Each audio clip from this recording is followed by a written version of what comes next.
इसी क्रम में बच्चों आगे हम लोग बढ़ते हैं, कुछ और शब्दों के बारे में जानते हैं। पहला है प्रथम पुत्रीय पीढ़ी या F1 पीढ़ी जिसको हम कहते हैं।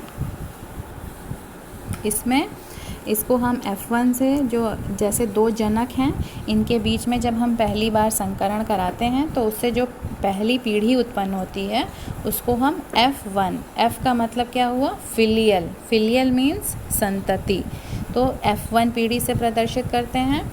और जैसे शुद्ध लंबा पौधा है और शुद्ध बौने पौधे के बीच में जब क्रॉस कराया जाता है तो पहली पीढ़ी में सभी जो संतानें होती हैं वो कैसी होती हैं, लंबी, लेकिन कैसी, विषम युग्म की होते हैं। इसमें कैपिटल टी भी आ जाता है, स्मॉल टी भी आ जाता है, इसलिए अब हम इनको क्या कहेंगे, विषम युग्म की या संकर पौधे कहेंगे। फिर दूसरा हमारा शब्द है द्वितीय पुत्रीय पीढ़ी या F2 पीढ़ी। इसमें F1 पीढ़ी के सदस्यों के मध्य जब हम अब जो हमें पहली पीढ़ी की संतानें मिल रही हैं, अब जब हम उनके मध्य ही क्रॉस कराने लगते हैं, मतलब दो, जैसे हमें एक पौधा तो नहीं मिलता है क्योंकि कई सारे बीज उत्पन्न होते हैं तो उससे कई सारे पौधे मिलेंगे, तो उनमें से उसी पीढ़ी के किसी दो पौधों के बीच में अब हम क्रॉस करा रहे हैं, तो उस क्रॉस को कराने से जो संतति उत्पन्न होती है उसको हम F2 पीढ़ी कहते हैं। अब इसमें क्या है, संकर लंबे पौधों, यानी कि अब सारे कैसे हो गए, अब सारे हो गए कैपिटल टी स्मॉल टी। पहले हम लोगों ने कैसे संकरण कराया था, कैपिटल टी क्रॉस कराया स्मॉल टी के बीच में, जिससे हमें मिला कैपिटल टी स्मॉल टी। ये पौधा कैसा हो गया, संकर पौधा हो गया और ये पहली पीढ़ी का हो गया। अब हमें इसी पहली पीढ़ी के बीच में अब हमको संकरण कराना है, यानी कि capital T small T cross capital T small T.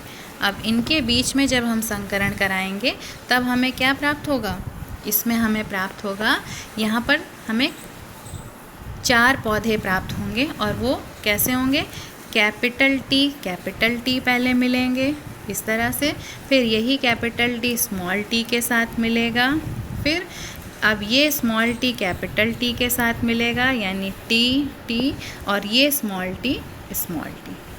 इस तरह से 1 2 3 4 तरह के पौधे हमें प्राप्त हुए। लेकिन अब हम ज़रा देख लें कि ये दिखाई कैसे पड़ते हैं। ये वाला लंबाई को प्रदर्शित करता है, ये भी लंबाई को, ये भी लंबाई को, लेकिन ये जो है बौनेपन को प्रदर्शित करता है।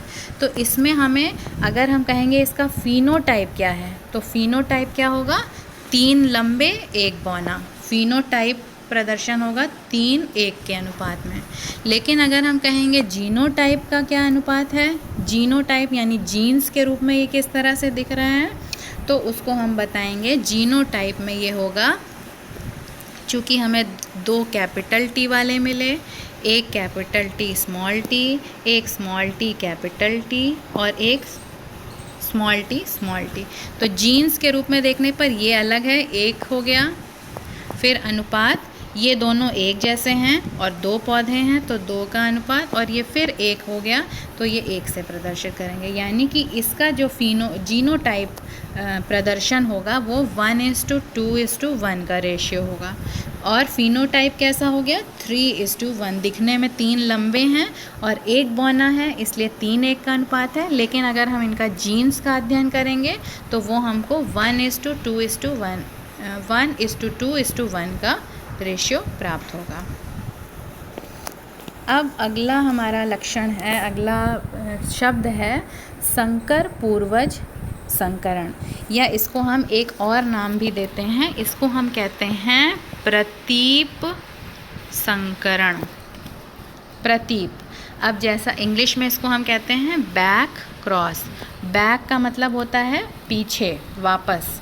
तो इसमें क्या होता है, यहाँ पर वो संकरण होता है जब हम एक विषम युग्मजी संकर, यानी विषम युग्मजी का मतलब कैपिटल टी स्मॉल टी, इनकी यही संतानों के रूप में हमें प्राप्त हुई थी। अब इनका जब हम संकरण वापस इनके जनक से करवा देते हैं, यानी जो इनका जनक पौधा था जब उसके साथ अब इसका परागण, इस पौधे के पुष्प का परागण करा देते हैं, तो उसी को हम कहते हैं बैक क्रॉस या संकर पूर्वज संकरण। जैसा कि नाम से क्लियर है, संकर तो ये हो गया जो हमें नया मिला था, T capital T small T, और पूर्वज यानी इनके जनक, और उनके बीच में जब संकरण कराते हैं यानी संकर जो पहली पीढ़ी की संतान है उसका और किसी एक जनक से जब इसका हम संकरण कराते हैं तो उस प्रक्रिया को, उस संकरण को हम कहते हैं संकर पूर्वज संकरण या प्रतीप संकरण या इंग्लिश में बैक क्रॉस कहते हैं। तो अब इसको हम लोग थोड़ा सा समझ लेते हैं कि ये कैसे होता है। जैसे कि सपोज़ हमारा लंबा पौधा, शुद्ध लंबा पौधा क्या था? शुद्ध लंबा पौधा था कैपिटल टी कैपिटल टी। अब इसका क्रॉस हम कराएं संकर पौधे से यानी कि कैपिटल टी स्मॉल टी, तो हमें क्या प्राप्त होगा?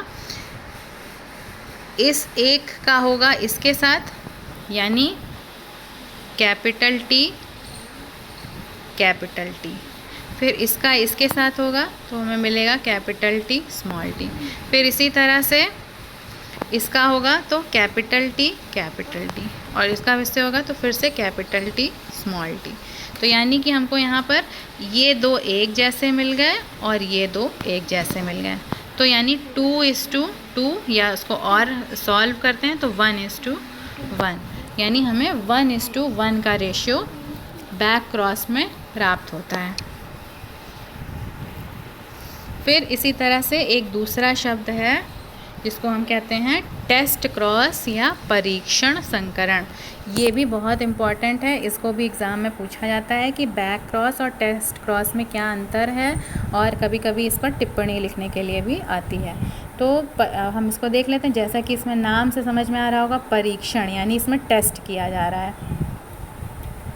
इसमें क्या करते हैं हम लोग कि जो प्रभावी जीनोटाइप वाला पौधा है, इसमें हम ये जानना जब चाहते हैं कि जो उसकी यहाँ टेस्ट किसका किया जाता है? पेरेंट का, कि जो हमने शुरुआत में जनक यूज़ किए थे क्या वो समयुग्मकी थे या वो विषम युग्मकी थे। इसी की टेस्टिंग करने के लिए जो हम क्रॉस कराते हैं उसी को हम कहते हैं परीक्षण संकरण या टेस्ट क्रॉस। तो इसमें टेस्ट क्रॉस कैसे कराया जाता है? जो हमारा जनक पौधा है, अब हमें जनक पौधे का जीन नहीं पता है तो, और हमें संतान का जीन पता है, तो इसमें हम इनका संकरण कैसे कराते हैं? शुद्ध अप्रभावी जनक, यानी कि सपोज़ करिए स्मॉल टी ये शुद्ध था और अप्रभावी है क्योंकि ये प्रकट नहीं हुआ। इसमें हम किसके संकरण कराते हैं? जो संतति प्राप्त हुई है ये, इसका जब हम संकरण कराते हैं इस तरह के संकरण को हम कहते हैं टेस्ट क्रॉस।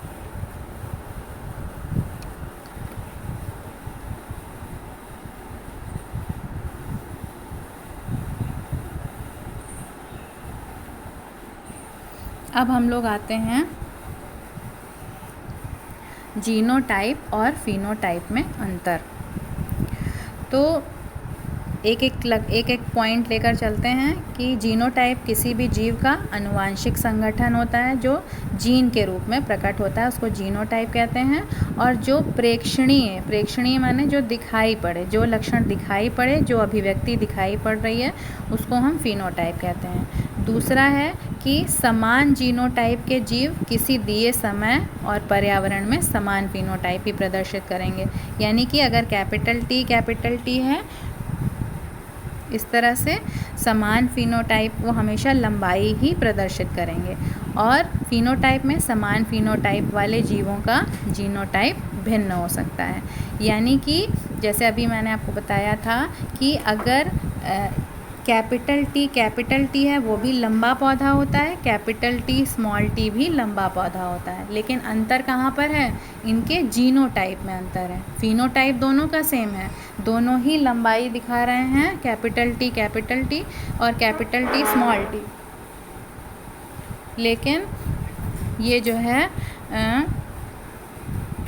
इनका जो फिनोटाइप है वो सेम है, यानी जो लंबाई ही दिखा रहा है लेकिन जीनोटाइप अलग है। एक में हम दोनों को कैपिटल टी दिखाते हैं और दूसरे में हम कैपिटल टी स्मॉल टी दिखाते हैं। तो इसका मतलब ये हुआ कि अगर कोई पौधा फिनोटाइप सेम है, उसका लंबाई ही दिखा रहा है लेकिन उसका जीनोटाइप अलग हो सकता है। लेकिन जीनोटाइप में क्या है, अगर उसका जीनोटाइप जो दिखा रहा है वो वही होगा। फिर तीसरा है कि किसी जीव के पूरे जीवन काल में उसका जीनोटाइप समान रहता है, वो कभी नहीं बदलता है। जबकि फिनोटाइप क्या होता है कि वो बदल सकता है। फिनोटाइप पर्यावरण के अनुसार या समय के अनुसार बदल सकता है, यानी कि जो लक्षण है, अब जैसे जो बच्चे के रूप में है तो वो दूसरी तरह दिखाई पड़ता है, जैसे जैसे वो बड़ा होता जाता है उसकी शक्ल चेहरे में परिवर्तन आने लगता है। तो ये सब उसका यानी फिनोटाइप जो है वो बदलता रहता है। फिर जीनोटाइप फिनोटाइप से कभी प्रभावित नहीं होता, जबकि फिनोटाइप जो है वो समय समय पर बदलता रहता है। उसके बाद आता है कि जीनोटाइप का प्रत्यक्ष अध्ययन हम नहीं कर सकते हैं। इसको हम कैसे जान सकते हैं, जब हम बैक क्रॉस कराएंगे या टेस्ट क्रॉस कराएंगे तभी जान सकते हैं कि इनके पूर्वजों का क्या जीनोटाइप रहा होगा। जबकि फिनोटाइप क्या है, वो जो हमको सामने से दिखाई पड़ रहा है वही उसका फिनोटाइप है। इसी तरह से एक हम और अंतर देख लेते हैं समयुग्मजी और विषम युग्मजी में। इसमें समयुग्मजी में एलील्स हमेशा एक जैसे होते हैं, यानी एलील का मतलब यही जो कैपिटल टी स्मॉल टी है इसी को हम एलील कहते हैं। ये कैपिटल टी या स्मॉल टी इसी को हम कहते हैं समयुग्मजी। और जब एलील असमान हो जाते हैं, यानी कि यहीं पर अगर ये स्मॉल टी हो जाए कैपिटल टी एक हो जाए तो वो कहलाएगा विषम युग्मजी। दूसरा है इन्हें समयुग्मजी में स्वपरागण से प्राप्त कर सकते हैं। स्वपरागण होने पर ही जो जीव मिलते हैं वो समयुग्मजी होते हैं, क्योंकि वो शुद्ध नस्ली पौधे होते हैं। जैसे कि अगर हमने शुद्ध लंबे पौधे में ही स्वपरागण करा दिया तो जो उससे बीज बनेगा, जो उससे नया पौधा निकलेगा वो भी शुद्ध लंबा ही होगा, फिर उससे जो संतान होगी वो भी शुद्ध लंबी होगी। तो इसी को हम कहते हैं समयुग्मजी। और ये भी हो सकता है कि वो शुद्ध बौना पौधा हो तो उससे भी जो संतानें होंगी वो शुद्ध बौनी ही होंगी। लेकिन विषम युग्मजी कैसे प्राप्त होगा, जब हम स्वपरागण होने पर इसमें केवल जब प्रभावी समयुग्मजी होगा। अगर कैपिटल टी है जो प्रभावी है, और प्रभावी संकर और अप्रभावी ये 3 प्रकार के जीव बनते हैं विषम युग्मजी से। अगर समयुग्मजी जीव होगा तो उससे हमेशा समयुग्मजी बनेगा, लेकिन अगर विषम युग्मजी जीव है तो उससे हमको समयुग्मजी भी प्राप्त होगा, संकर भी प्राप्त होगा और अप्रभावी, यानी कि अभी मैंने आपको जो बताया था कि दूसरी पीढ़ी में जो संतानें प्राप्त होती हैं उसमें दोनों लक्षण प्रकट हो जाते हैं। तीसरा है अतिरिक्त ओज प्रायः अनुपस्थित होता है, यानी कि जो शुद्ध लंबे पौधे होते हैं या कह सकते हैं कि शुद्ध बौने पौधे होते हैं उनमें जो है किसी भी प्रकार की एक्टिविटी नहीं होती, वो एक्टिव कम होते हैं।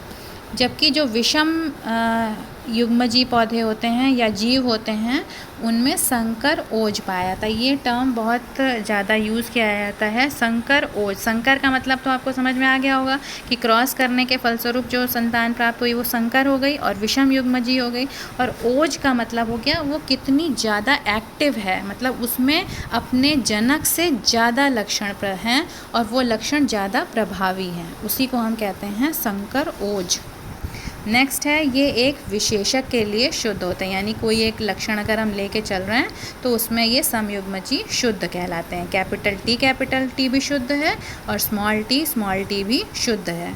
जबकि विषम युग्मजी में क्या होता है, ये शुद्ध नहीं होते संक, क्योंकि इनमें मिक्सिंग होती है ना, इसमें कैपिटल टी भी है और स्मॉल टी भी है, तो ये मिक्सचर हो गया, शुद्ध नहीं हुआ। नेक्स्ट है कि ये केवल एक प्रकार के ही युग्मक बनाएंगे। जो शुद्ध होंगे वो जैसे ये है ना कैपिटल टी, तो इससे क्या युग्मक बनेंगे, 2 युग्मक बनेंगे ये, और हमेशा यही बनेंगे। जबकि विषम युग्मजी कैसा था, कैपिटल टी स्मॉल टी, इससे जो युग्मज बनेंगे वो दो अलग अलग तरह के युग्मज बनेंगे, एक कैपिटल टी बनेगा और एक स्मॉल टी बनेगा। तो इसमें क्या होता है, इसीलिए कहा जाता है कि ये ज़्यादा इसमें संकर ओज पाया जाता है, क्योंकि इसमें दोनों जनकों का मिक्सचर होता है, तो ये उससे ज़्यादा जनक से ज़्यादा प्रभावी होता है।